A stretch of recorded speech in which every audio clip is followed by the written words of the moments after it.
কোনো না জেনে ফর্ম ফিল আপ করবেন না।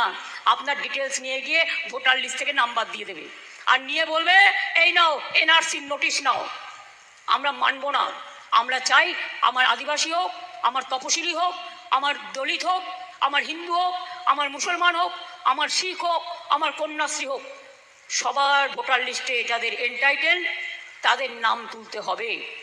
পরিকল্পনা আছে সেন্ট্রাল গভর্নমেন্টের। আমি সরি, আমার বলা উচিত কিনা আমি জানি না, কিন্তু এত মানুষ আছেন জেনে রাখুন। যারা ভাবছেন আপনার এপিক কার্ড আছে আর কিছু করতে হবে না, নিয়মটা পাল্টে দিয়েছে। নতুন করে আবার নাম তোলার চক্রান্ত চলছে। ভোটার লিস্টে নাম আছে কিনা আগের লিস্ট দেখলে হবে না, নতুনভাবে গিয়ে ক্রস চেক করতে হবে।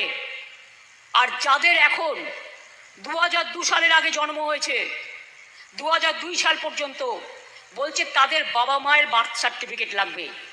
এবার বলুন তো, আমরা যখন ক্ষমতায় এসেছিলাম আমি দেখেছিলাম ইনস্টিটিউশন ডেলিভারি, মানে যারা বার্থ সার্টিফিকেট পেতে পারে হসপিটালে জন্মেছে, সেটার সংখ্যা ছিল 60%। তার আগে 20 থেকে 30 থেকে 40 50 হয়েছে। আমরাও হোম ডেলিভারি, আমাদের এই স্কুলের সার্টিফিকেট।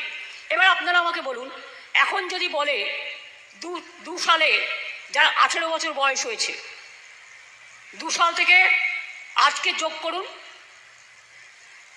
23 বছর, যদি তার বাবা মার 20 বছরও বয়স হয় মায়ের, তার মানে কত হলো?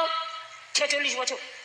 সেই 46 বছর আগেকার বাবা মায়ের বার্থ সার্টিফিকেট জোগাড় করতে হবে। কজনের আছে? কজনের আছে? যারা বলছে তাদের আছে তো? জিজ্ঞেস করুন, যারা আইন করছে তাদের আছে তো? তারা সোনার চামচ মুখে দিয়ে জন্মগ্রহণ করেছেন, তারা কি করে বুঝবে খেটে খাওয়া মানুষের কথা, গরিব মানুষের কথা? বলছে বাংলা